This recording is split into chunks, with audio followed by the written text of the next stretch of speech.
Imagine waking up tomorrow morning and before you check your phone, before you think about your to-do list, before you even remember what's waiting for you at work, you pause and just take a breath.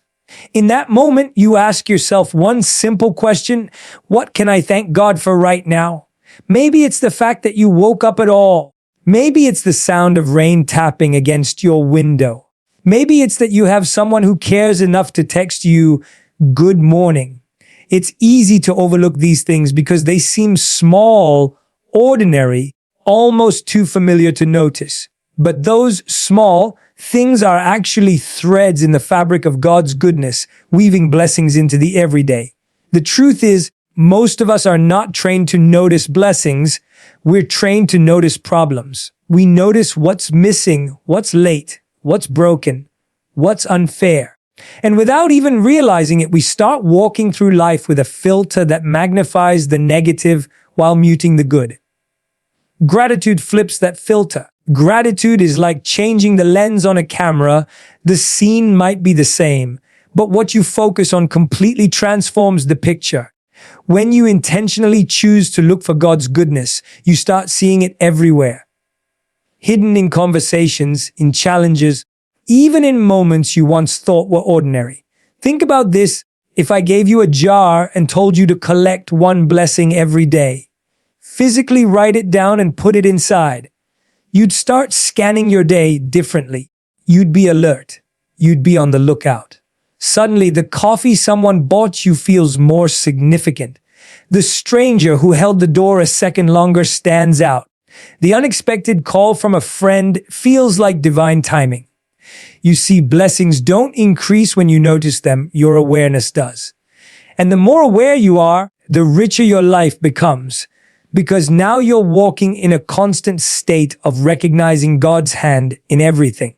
Sometimes we wait for big miracles to acknowledge God's goodness. Healing from a disease, getting the dream job, finding the perfect relationship. But God's goodness is not confined to grand moments. It's in the way your body takes in oxygen without you thinking about it. It's in the way your heart beats faithfully every second of your life. It's in the fact that there are colors in the world and not just black and white.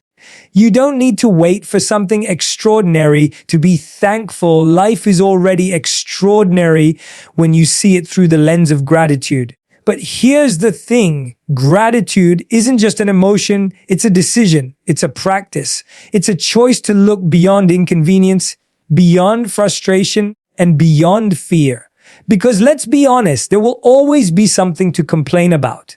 The car breaks down, the bills pile up, people disappoint us. But if those moments become our primary focus, we'll walk through life blind to the blessings right beside them. It's not that challenges disappear when you're grateful. They don't. But gratitude changes the weight of those challenges in your heart. It reminds you that even though the storm is loud, the blessings are still louder if you choose to listen. And maybe you're thinking, but how can I be grateful when I'm going through something so heavy right now? I get it. Gratitude in the middle of pain is not easy. But sometimes it's in those moments that gratitude becomes the most powerful. It doesn't deny the hurt. It gives you strength within it. It says, yes, this is hard, but even here, God is still good. It shifts your attention from what's missing to what's still here, from what's broken to what's holding you together. And that shift is not just spiritual. It's emotional, it's mental, it's physical. Science even shows that gratitude changes the brain, rewiring it for more joy, more resilience, more peace. When you start walking daily with gratitude, you're not just listing blessings. You're aligning your heart with the truth that God is always at work.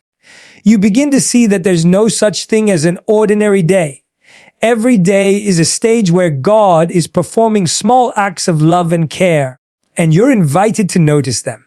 It's in the meal you didn't have to skip. It's in the laugh you shared unexpectedly. It's in the way you were protected from something you didn't even know could have harmed you. And so as you walk through your day, try this. Don't just count your blessings, Interact with them. Thank God for them in real time. Whisper gratitude in the middle of the grocery store when you find exactly what you were looking for. Pause during a busy afternoon to thank him for the energy to keep going. Let gratitude be a conversation you keep open all day, not just a quick prayer at night. Because walking daily in God's goodness starts with seeing it, and seeing it starts with gratitude. The more you practice it, the more your life shifts. Not because your circumstances magically change, but because your perspective does. And when your perspective changes, everything changes. So tomorrow morning, before the noise of the world takes over, choose to see your life through the lens of gratitude and watch how God's goodness becomes impossible to miss. Have you ever noticed how blessings work a little like light? If you try to keep light trapped inside a box, it loses its purpose. Light is meant to shine, to reach beyond itself, to illuminate spaces that would otherwise remain in darkness. Blessings are the same way. They are not designed to be locked away, guarded tightly, or hoarded like some rare collection. They're meant to move, to flow, to multiply in the lives of others. When we try to keep blessings to ourselves, they stagnate. But when we share them, whether it's our time, our resources, our encouragement, they grow and the impact ripples far beyond what we can see. The way God blesses us is never just for our personal comfort. Think about the last time you were unexpectedly helped. Maybe someone paid for your coffee, offered you advice, or showed up when you didn't even ask. That blessing did more than just meet your immediate need. It sparked something inside you. It created a warmth, a sense of hope, maybe even a desire to pass it forward. That's the multiplying effect of sharing blessings. One act of generosity can echo far beyond the moment, inspiring more acts, touching people you'll never meet, and creating a chain reaction of goodness. Sometimes, though, we hesitate. We tell ourselves, when I have more, I'll give more. When I'm less busy, I'll help more. When I feel ready, I'll share more. But the truth is, blessings multiply not because of abundance, but because of willingness. You don't need an overflowing bank account to be generous. You don't need endless time to make a difference. Often, the most powerful blessings we give cost us nothing. An encouraging word, a listening ear, a moment of genuine presence. These things may feel small to you, but to someone else, they could be the lifeline they've been praying for. And it's not just about helping others when they're in crisis. Sharing blessings can be about adding value to everyday life. Maybe you share your wisdom with a younger colleague who's just starting out. Maybe you share your laughter with a friend who's been feeling low. Maybe you share your faith with someone who's searching for direction. When you do this, you're not just giving them something. You're reinforcing in their heart that they matter, that God hasn't forgotten them, that His goodness is still reaching them in tangible ways. One of the most beautiful things about sharing blessings is that it changes you too. When you give, you move from a mindset of scarcity to a mindset of abundance. You stop seeing life as a competition for limited resources and start seeing it as a shared table where everyone can be fed.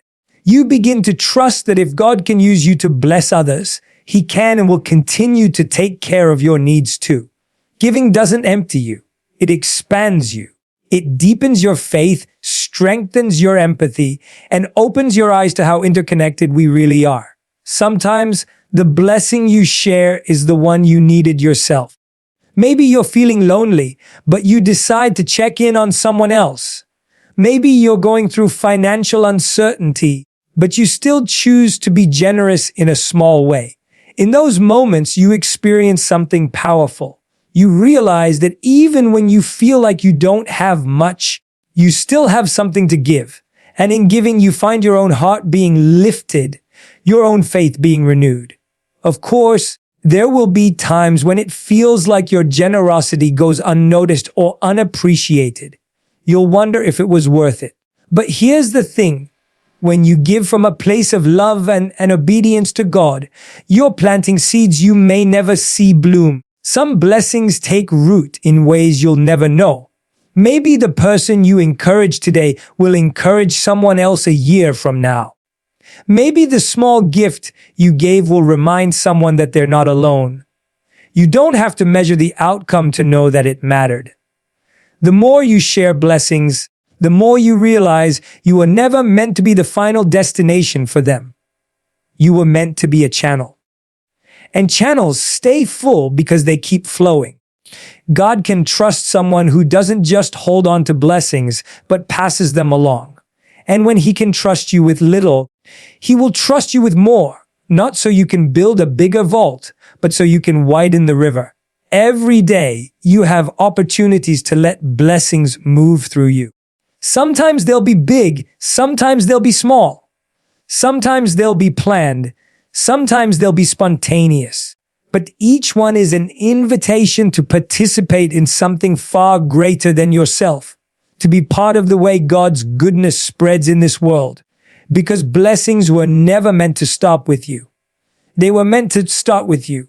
When we talk about faith, a lot of people think of it as something that happens in big, emotional moments. Those times when you feel completely inspired after hearing a powerful message, when a prayer is answered in a dramatic way, or when you feel God's presence so strongly it moves you to tears.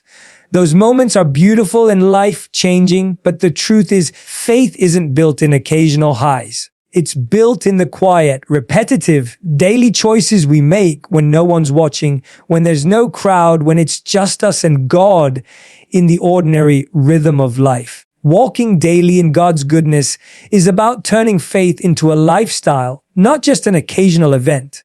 It's about the discipline of showing up consistently on the days you feel excited and on the days you feel flat, on the days when the path is clear and on the days when it's foggy and uncertain. Anyone can feel strong in moments of victory, but the strength that truly sustains you is forged in consistency. Think of it like training for a marathon. You can't run 26 miles just because you feel inspired one morning. You build up to it. You train a little every day, even when you're tired, even when the weather's bad, even when you don't feel like it. That's how your body adapts, your muscles grow, and your endurance builds. Faith works the same way. It's not just the grand spiritual experiences that prepare you for life's challenges. It's the daily habits. Reading God's word when you'd rather scroll on your phone. Praying even when your mind is full of distractions. Choosing kindness when it would be easier to react with frustration. Consistency in faith is powerful because it keeps you rooted. Life will always throw uncertainty at you. Unexpected changes, disappointments, seasons where nothing seems to be going the way you hoped. In those times, feelings are unreliable. Emotions fluctuate, motivation fades. But consistent habits anchor you to something deeper than feelings. They connect you to truth, to discipline, to a steady relationship with God that doesn't vanish when circumstances get tough. Sometimes we expect walking in God's goodness to feel exciting every day, but the reality is that there will be seasons where it feels routine, and that's okay. Love in any form, whether it's love for God, love for people, or love for a craft, thrives not on constant bursts of excitement, but on the steady commitment to show up regardless of the emotional weather. It's not always about how you feel in the moment. It's about what you've committed to over time. The beauty of this consistency is that it accumulates. Small decisions, repeated over days, weeks, and years, shape your character in ways you don't even notice at first. One day, you'll find yourself reacting with patience in a situation that would have made you lose your temper years ago. One day, you'll find peace in the middle of a storm that would have crushed you before. Those aren't accidents. They're the fruit of walking daily in God's goodness, of letting faith become woven into the fabric of your life. And here's something important. Consistency doesn't mean perfection. You're going to miss days. You're going to have moments when you feel distracted, unmotivated, or even disconnected from God. But consistency is not about never falling. It's about getting back up and returning to the path again and again. It's about knowing that one stumble doesn't undo all the steps you've taken. God isn't looking for flawless performance. He's looking for faithful hearts. There's a quiet strength that develops when you decide, no matter what today looks like, I will choose to walk in God's goodness. You stop waiting for the perfect mood, the perfect conditions, or the perfect amount of free time to be faithful. You simply build your life around it. It becomes part of your identity, not an optional extra. And over time, that choice changes how you see everything. It makes you more aware of blessings, more resilient in challenges, and more intentional with your actions. The world often celebrates intensity, those grand gestures, those moments of extraordinary effort.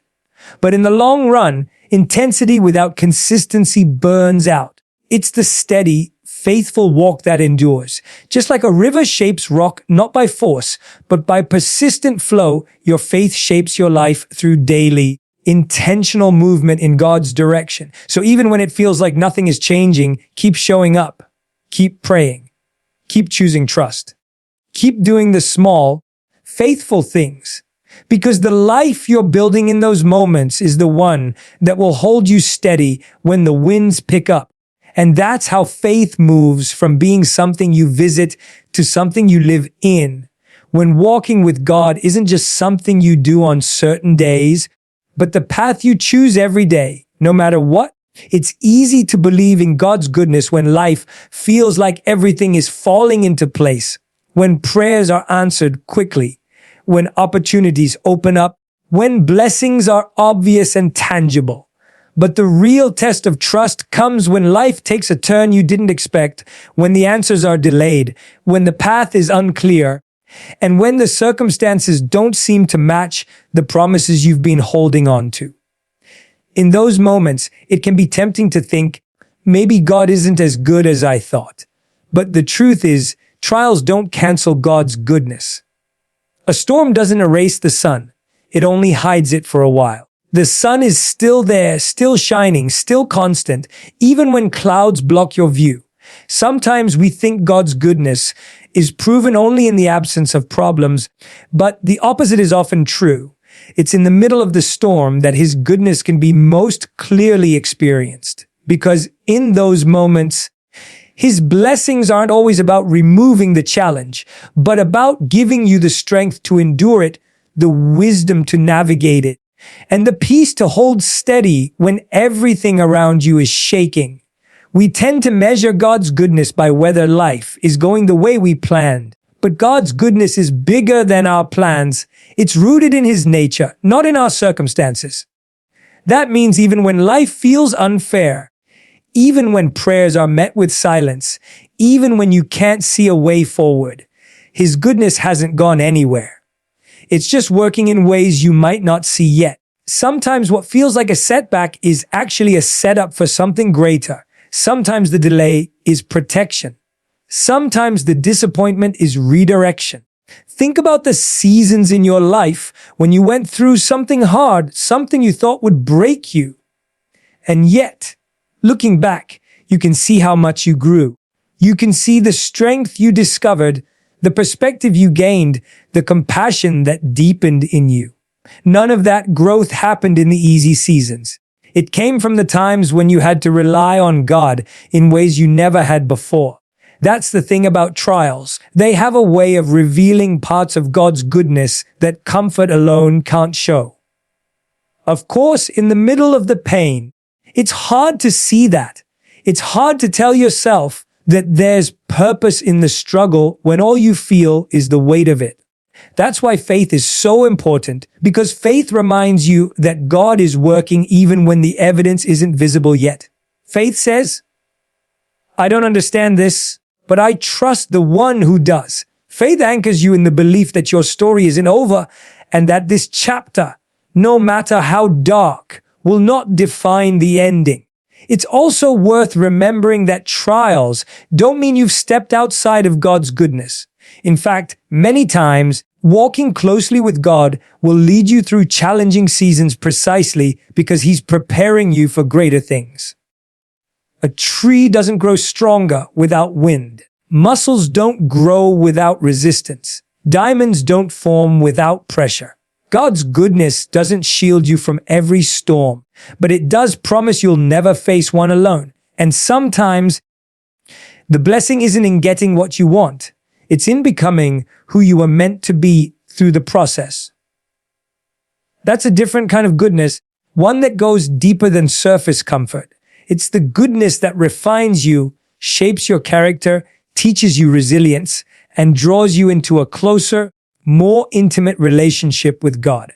If you think about it, some of the most beautiful testimonies you've ever heard don't come from people who had perfect, trouble-free lives. They come from people who walked through fire and came out with stories of how God carried them, restored them, and gave them peace that made no sense in the middle of chaos. That's the power of God's goodness in trials.